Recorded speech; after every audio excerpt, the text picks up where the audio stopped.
This video is sponsored by Squarespace. I must have spent a good 5 or 6 hours today looking at different paintings, photographs, stock images of windows. Just like scrolling through Google Images for ages and ages and clicking on all of the ones that look most fascinating to me. Because windows are fascinating. I can't believe I've never thought about this before, and I don't mean how they work or how they're made or whatever. I know nothing about science or construction. I'm a children's therapist who writes stories and analyzes films for YouTube, you know? I'm talking what they mean artistically and symbolically, psychologically, even kind of spiritually. How many of you have ever stopped to look at a window and wonder what it means? I bet none of you. So let me introduce you to that world.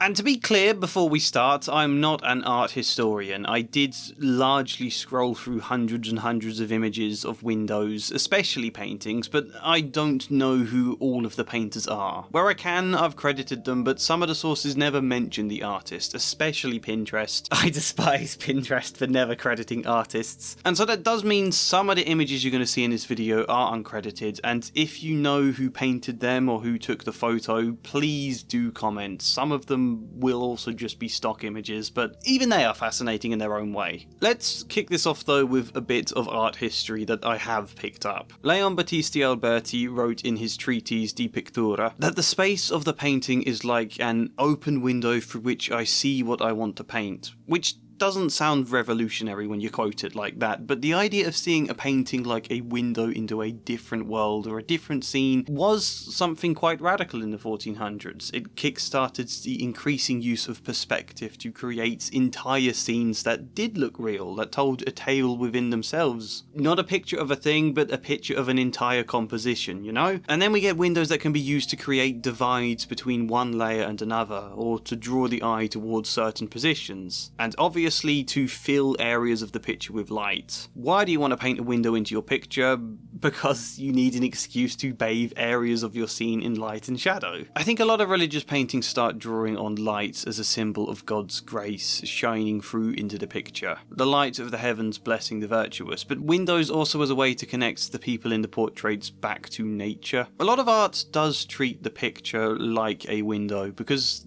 that is kind of true. That's generally how a window functions. It's what we're doing when we stare out of one, you know? We're capturing a snapshot of something beyond. Even a bit like a camera before they were a thing. A photo you take via a lens is like a digital version of an image you can see outside the frame of a window. This painting by Alice Neal isn't just a picture of some generic apartment windows, but it is the view from her own apartment window that then reflects what she sees on a daily basis. It reflects her perspective for us. There's now a story not just in what we're seeing, but where the view is coming from. And in a lot of different ways, how you then use the perspective of the viewer or the painter can enable us to step into the painter's shoes to see their viewpoint. But it's too early into the video for me to just start rambling without focus.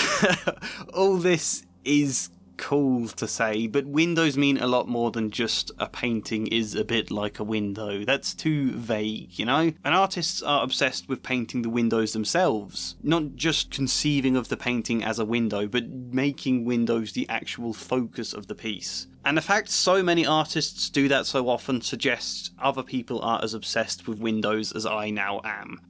So where do we start? Well, I did once make a video on the symbolism of doors years ago, and I mentioned this idea you get in art therapy. It's a pretty bog standard activity of getting a kid to draw a picture of a house in order to subconsciously express something about themselves, and you'd be surprised how expressive children can be in this task. When a child draws a house with like tiny rooms, but then there's this gigantic attic that they tell you is where the rats live, you go, whoa, why are they dominating this house? What does that mean? Maybe they just had a rat infestation in reality, or maybe this is metaphorical. Why have they drawn a house where their older brother who bullies them has some kind of gigantic bedroom, and then their own bedroom is tiny, and they haven't even drawn a bed for themselves? Does that literally mean this child doesn't have a bed?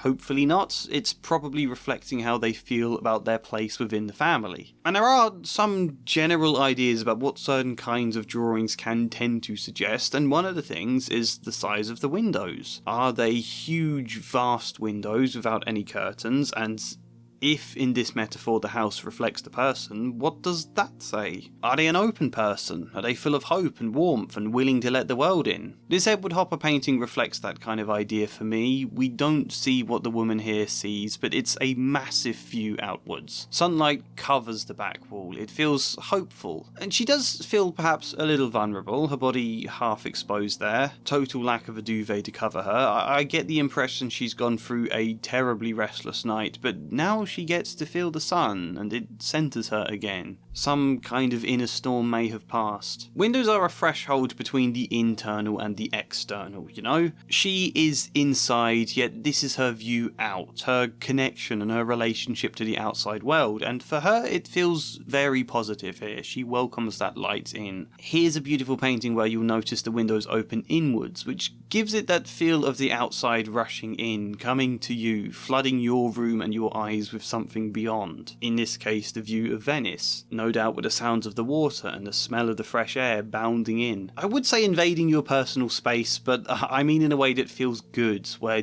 you want it to do that. Maybe this is because I'm a reclusive person who doesn't go outside much, but this painting feels very joyful to me. Like it's the world bounding up all excitable to seize my wrist and go, come on, stop hiding away, there's a whole world out there to explore, get out of your head and your melancholy for once. We all, to an extent, live within our own heads, and getting too lost there can be dangerous and a miserable thing to do. We need windows to reconnect our internal world to everything out there, hence like why people say go outside and touch grass. Hence perhaps even why people say eyes are the windows to the soul, because the window is this thin space that reconnects what you feel and think within to everything beyond you, to the external reality. Windows offer you space, right?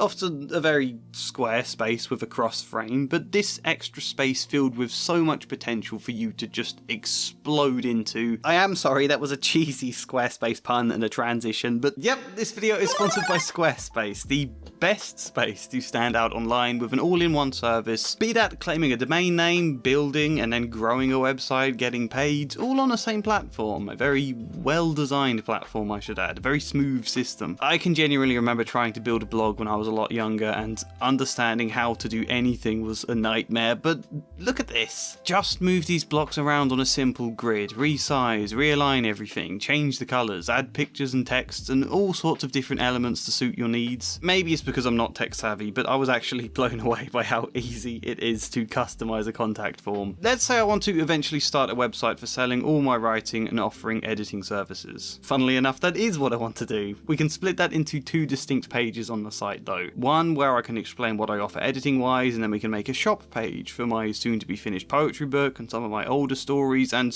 whatever else you might fancy. What you're seeing here is obviously a work in progress, but all of this footage was just me screen recording the first 30 minutes from the moment I signed up without even looking at the tutorials. That's how intuitive I find Squarespace. So if you want the best domain name at an all-inclusive price, if you want integrated SEO tools, if you want a giant scrolling list of all the things Squarespace offer, then click the link in the description or pinned comment to get a free trial to Squarespace. And if that suits you nicely, then use the code MyLittleThoughtTree to get 10% off purchasing your first domain or website, Squarespace.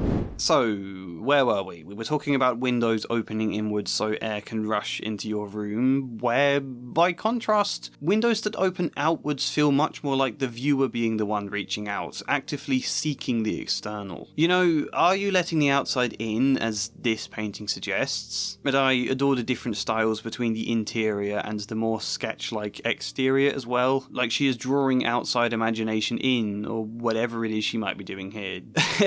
Weirdly makes me think of classic lo-fi hip-hop images of like the lo-fi girl studying by an open window, drawing on the external worlds to help her focus internally, as those lo-fi hip-hop streams are pretty much designed to do, music to help you study. Is it that version where we're drawing the outside into our space, or are we wanting to reach ourselves from here out into the world beyond? This painting by Pierre Bonnard makes you want to just fly across that landscape beyond, leave the window behind entirely. When I was a kid, I used to be into skating, and I'd look out my bedroom window at all the houses beyond and just imagine myself somehow managing to skate from rooftop to rooftop, doing board slides over fences and using the roofs as ramps. This is using a window to escape yourself, to leave who you are behind for a brief moment of freedom and imagination. A window evokes that feeling within you, to be somewhere physically, but imagine yourself elsewhere to that. Like you leave your body and your soul flies off into the night. And I guess in that sense it's easy also to understand why windows are so often linked to religion and spirituality, because it is like escaping the mundane in order for something more,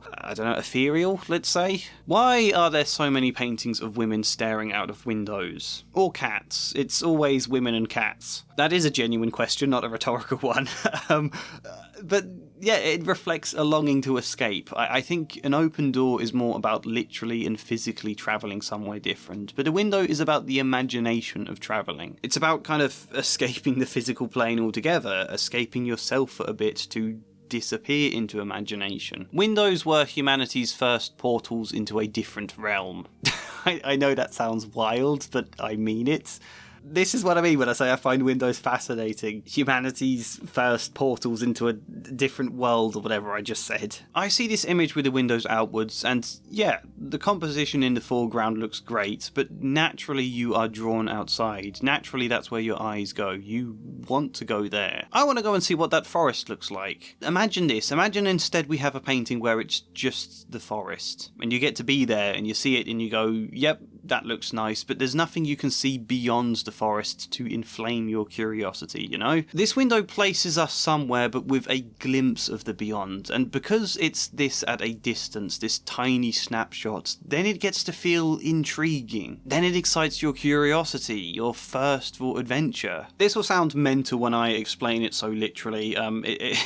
It's not quite to this extent, but I used to have a problem all the time when I took trains through the countryside, where it would stop at some station I'd never heard of, but you would see the snapshot glimpse of this weird town and the station through the train window, and I would feel compelled to get off the train, to go and explore whatever this place is. I'd been teased with a tiny glimpse from the window, and it always felt just the most exciting buzz of adventure. I never did get off, because I had to get to work and everything, and it would probably disappoint me what I found, but I always felt so tempted. It's like this feeling of a big rebellion, this flight of freedom, to even just imagine wasting an entire day not doing anything productive, but just going, that place looks interesting, I'm gonna walk there. Nothing feels quite so liberating though as letting your inner curiosity take the lead, Windows inflame that curiosity, they represent that curiosity for something more. It's quite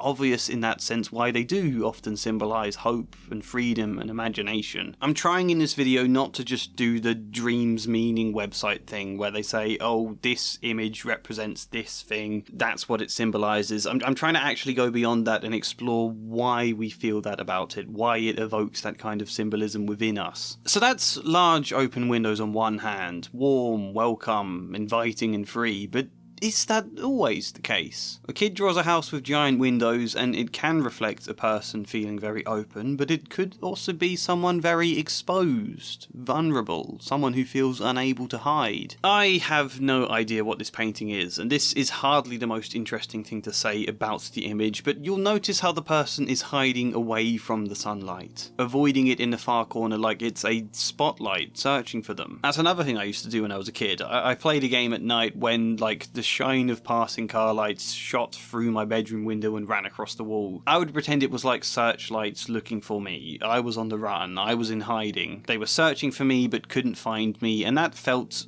oddly cozy, where here the person feels under attack from the lights. I think about that idea a lot in therapy, where children who have experienced abuse or trauma can be wary of your kindness or your openness, so much so that they perceive what should feel like light as though it's a threat. How fear can make us turn away from something beautiful. Is light illuminating or exposing? Is it a saviour or a danger? This one feels really exposing, a harsh wind rushing in, like you're under attack from the outside. How easily a symbol of openness can come to reflect a feeling of defencelessness, being barrierless. Edward Hopper is good for this idea with windows as well. Wide open windows literally make a person vulnerable and exposed by virtue of any voyeurs peering in. We see this woman, but she doesn't see us. We have power in this setup, and it's unnerving. We all know that classic thing where you're alone at night and the lights are on and you feel like an axe murderer could be peering in through the window. There's something oddly predatory about this man with that confident, half-poised stance peering down on someone below. I should probably mention the Hitchcock film Rear Window here. Or we could even turn the tables on the voyeur, where the voyeur can become framed as lonely and cold and isolated, where the view inside for them feels warming and loving but something they can't obtain. How many of these images feel predatory? Definitely some of them, but how many of them could also be interpreted to frame the voyeur as someone lost and in need? I think the window divides the two perspectives in that sense. I think it also leads us to the question of what the relationship is between the viewer or the painter and the subjects of the painting. There's plenty of art out there that definitely makes the audience a voyeur as we peer through the window of the painting itself. Are we denied connection to something we can only see fleetingly from behind a glass barrier, or are we given the power to peer in whilst also maintaining our freedom to step away from the exhibit? Windows in that sense allow us to explore connection, loneliness, power and objectification. Nighthawks shows us this gigantic window, but does it feel open? I mean, what is there to look out on that's any different? That kind of makes it feel suffocating in its own melancholy. Same in this picture. We've got a woman in the lobby of a hotel who, because phones hadn't been invented then, can't hide her self-consciousness at the lonely wait by pretending to text somebody, so all she can do is stare out the window at what?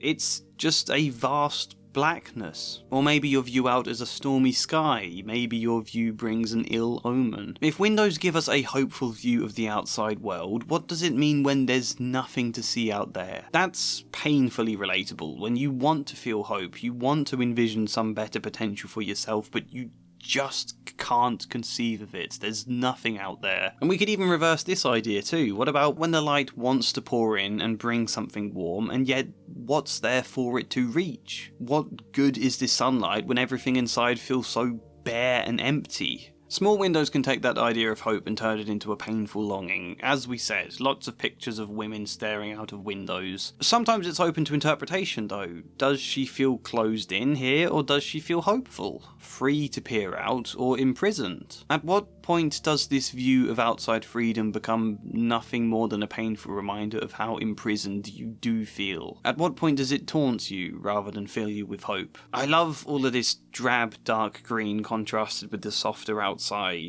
I don't know, is she happy right now or is she sad? This woman is not only placed at a great distance to the window, denying that freedom, but she's not even looking to it. She's looking down like she doesn't deserve the view or can't believe in it. This woman has a great view, yet has also turned away, and with all of this darkness and how stiff and enclosing even that chair looks, you feel much more like she is imprisoned within her own internal space. I don't mean literally a prisoner, but kind of within your mind, too lost in her grief or despair to even recognise the view beyond. Sometimes the strength of the window frames themselves can start to feel like prison bars. That's the effect this painting of Van Gogh's Asylum window gives me. Does the frame imprison you, or again by contrast, does it defend you from the outside? I like this painting a lot, not just because the more I look at it, the more I can envision that cold, blustering weather out there. And this thick frame that cuts through the centre of the image feels like your protection. You get to feel the outside without having to feel the coldness. You're warm and cosy and inside. That frame is then your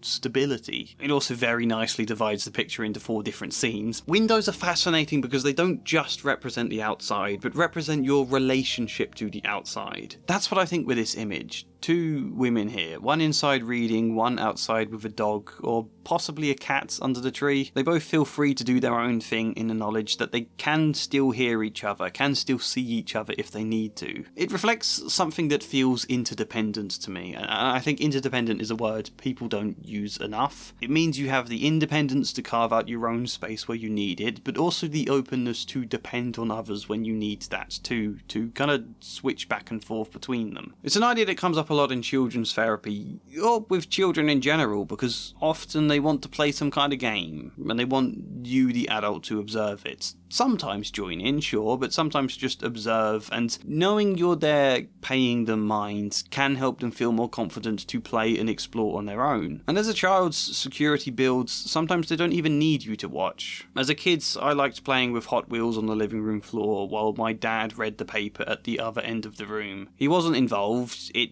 technically wouldn't have made a difference if he wasn't there in the room, but he was, and that made it feel safe for me. You see, you feel, you get to let your mind drift out beyond yourself through that window while your body stays put. It's less about physical change than the conception, the potential for change. The conception rather than the manifestation of it, you know? Here's a painting of a smashed window. Does it feel exposing and scary, or hopeful and quietly rebellious? Going through all of this stuff, I feel there's one type of window that's underexplored in art. If I had any ability at painting myself, I would have obsessively started painting boarded up windows. It's so hard to find non-stock images of them. What do they express? Abandonment? Do you find yourself empathizing for those abandoned, derelict houses forgotten by the world? Shut in, not given a view out? Or is there something dark and mysterious, maybe even inviting about them? Something that makes you want to kick the boards in and explore like you're plundering for treasure? Boarded up windows are like the ultimate sign of defense, right? It's a big keep out sign. Do you feel intimidated by that? Do they reflect the emotion of a person who shut themselves away from the world? I find this painting beautiful because it feels like the opposite, a place that has tried to shut the outside away, and yet even in the most rotten and forgotten corners of the world, light can reach you. Even there, it finds its way through the cracks to greet you. Suddenly, it bathes this potentially mouldy and horrid room in an array of different colours, reds and blues and greens. Sometimes also we've got the examples of how boarded up windows get turned into art themselves, and what that kind of reflects societally. There's no real conclusion to this video, it's just that windows are beautiful and fascinating and can evoke so many emotions within us and brilliantly explore our own relationship with the external world. I will end on a slightly wordy but nonetheless poetic quote from a book I once got for my birthday called The Book of Symbols. In ancient cultures all over the world, a window was opened at the time of death to release the soul to immortality. The opening in the plane that shamans experienced in trance was a window on the spirit world, a linking of visible and invisible realms. Dreams, memories, fantasies are windows on the psyche's timeless reality and the complexes and potentialities of the dreamer. Alchemy intuited, such as in Gerard Dorn's notion of the spirulacrum, this breathing hole, or window on eternity, was the spiritual expansion for which the soul engaged the matter of psyche's unconscious dimension, the divine influx that brought self-knowledge. Yeah, make of that long quote what you will. Please leave your own half-garbled thoughts on windows to add to mine. Like this video if you liked it.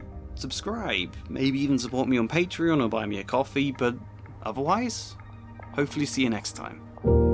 And as ever, a special thank you goes to Flying Spider, Luke Hoare, Michael Gallagher, Ben Marie, Thafy, Chad Bramwell and Joshua C. Follier. Thank you.